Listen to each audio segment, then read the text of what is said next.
शहरों में 2 कमरे का मकान ही एक सामान्य फैमिली के लिए किसी सपने के पूरे होने जैसा होता है। आम सी नौकरी करने वाला रवि किराए से रहा करता था, लेकिन उसकी चालाक बीवी सीमा। आप अपने पापा को क्यों नहीं बोलते हो गांव का मकान बेचकर यहाँ शहर में घर ले ले? अरे कैसी बात कर रही हो, यहाँ कैसे रहेंगे? वहाँ बड़ा खुला इलाका, यहाँ छोटा सा 2 कमरे का मकान, वो भी ना जमीन में ना आसमान में। पता है माँ पापा को टहलने का भी शौक है। इस शहर की धूल मिट्टी में कहाँ जाएंगे? नहीं नहीं। सीमा एक बार को चुप हो जाती है, लेकिन ठान लेती है कि वो रवि के पिता से किसी भी तरह पैसे लेकर रहेगी। शाम को जब रवि आता है तो बच्चे रो रहे होते हैं। अरे क्या हो गया इन दोनों को, रो क्यों रहे हैं? दोनों अंदर जाओ, मैं पापा से बात कर रही हूँ। दोनों अंदर चले जाते हैं। अब बताओ क्या हुआ, क्यों मारा है बच्चों को? अरे मैं क्यों मारूंगी, पागल नहीं हूँ मैं। वो क्या है ना, सोसाइटी में नया रूल आया है, अब झूले और दूसरे पार्क और मैदान में सिर्फ उन लोगों के बच्चे ही खेल सकते हैं जिनके अपने मकान हैं। किराए पर रहने वाले लोगों के लिए कोई सुविधा नहीं मिलेगी, समझे? उफ, ये क्या, अब क्या करे रवि? छोटी सी सैलरी में घर कैसे खरीदे? बच्चों की ओर देखता है तो सोचता है कि वो क्या दे रहा है अपने बच्चों को। लग रहा है पापा माँ से बात करनी ही होगी, लेकिन फिर वो लोग यहाँ आकर रहेंगे तो मैनेज कर लोगी? अरे मैनेज क्या करना है, क्यों नहीं, बिल्कुल। मेरे भी तो वो माता पिता लगते हैं। मैं तो उनका सम्मान तब भी करूंगी जब वो पैसे नहीं भी देंगे। अरे बंद करो ये डायलॉग। कैसे तुम्हारे व्यवहार के कारण उन लोगों ने यहाँ आना छोड़ दिया है, और उन लोगों से अब मैं ये कहूँ कि यहाँ आकर रहे तो वो बिल्कुल नहीं मानने वाले। अरे किसी को सुधरने का मौका भी तो देना चाहिए ना, नहीं तो कैसे होगा?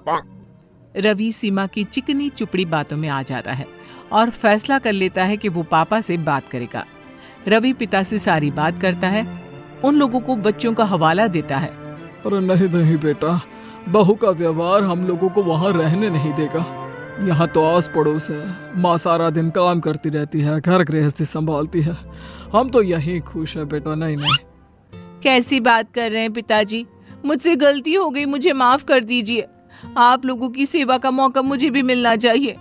देखिए ना, सभी के दादा दादी बच्चों के पास रहते हैं, मेरे बच्चों को भी तो दादा दादी का प्यार मिले। सर पर पल्ला रखकर सीमा की बात सुनकर वो बेचारे पिघल जाते हैं। अब क्या, घर बार सब बेचकर वो शहर आ जाते हैं। हम लोगों को कितना छोटा कमरा दिया है। अरे कोई बात नहीं, कमरा बड़ा होकर क्या करोगी? यहाँ बहू बच्चों के साथ हो, ये क्या कम है? वैसे भी पूरा घर है, जहाँ मर्जी घूमो। लेकिन जिन सपनों को आंखों में सजाए वो बेटे के घर आए थे, वो ज्यादा दिन नहीं टिकता, कुछ ही दिनों में। भूख लग गई, रात के खाने के लिए बहू ने बुलाया भी नहीं। अरे जाकर बाहर देख लो, हो सकता है बहू को किचन में कोई काम हो, मदद कर दो उसकी। सास कमरे से बाहर आती है तो सामने खाना रखा होता है और बेटा बहू का कमरा बंद। ये खाना किसका लगा है? लगता है बहू रख कर भूल गई होगी। सास बहू के कमरे का दरवाजा खटखटाती है जो अंदर से बंद होता है। हाँ माँ जी, क्या हो गया? क्यों रात के वक्त में मेरे कमरे का दरवाजा पटक रही हैं?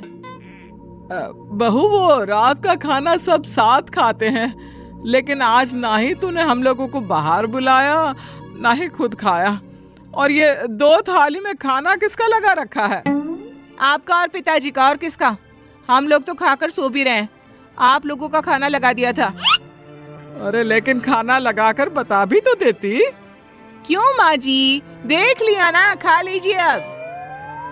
सास को लगता है जैसे जानवरों को खाना दिया जाता है, बहू वैसे ही हमें खाना दे रही है, लेकिन वो कुछ नहीं बोलती।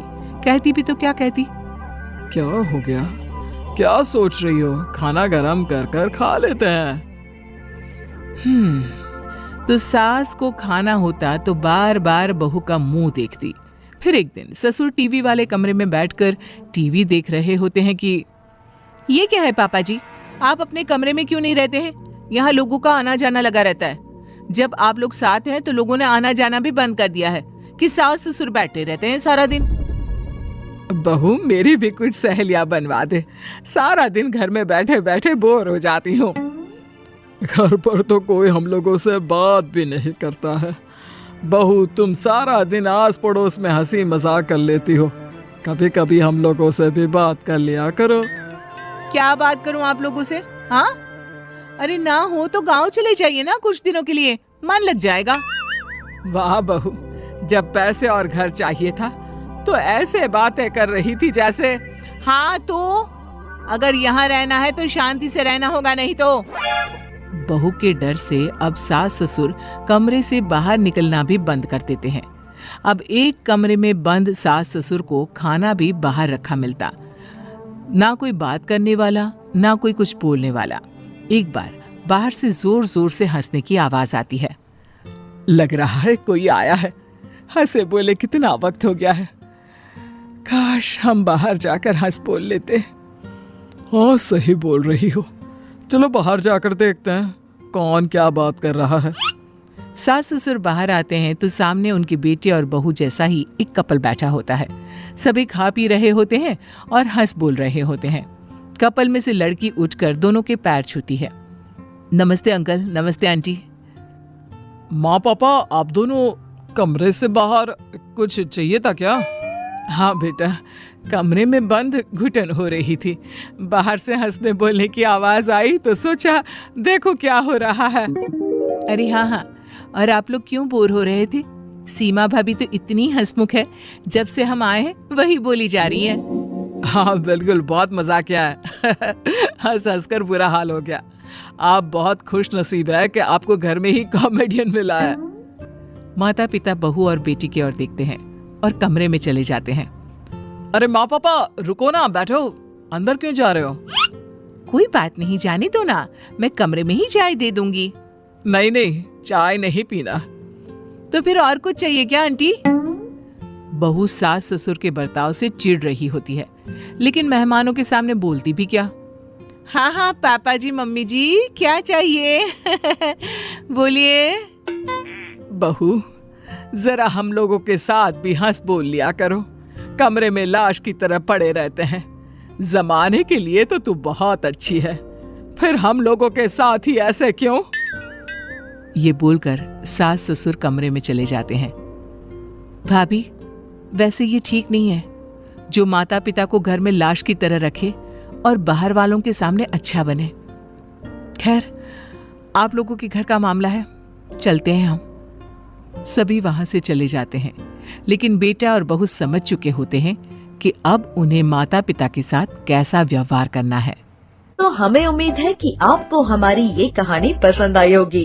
कृपया हमारे चैनल को सब्सक्राइब करें और सभी अपडेट्स के लिए बेल आइकन जरूर दबाएं। और हाँ, वीडियो लाइक और शेयर करना मत भूलिएगा। Bye bye.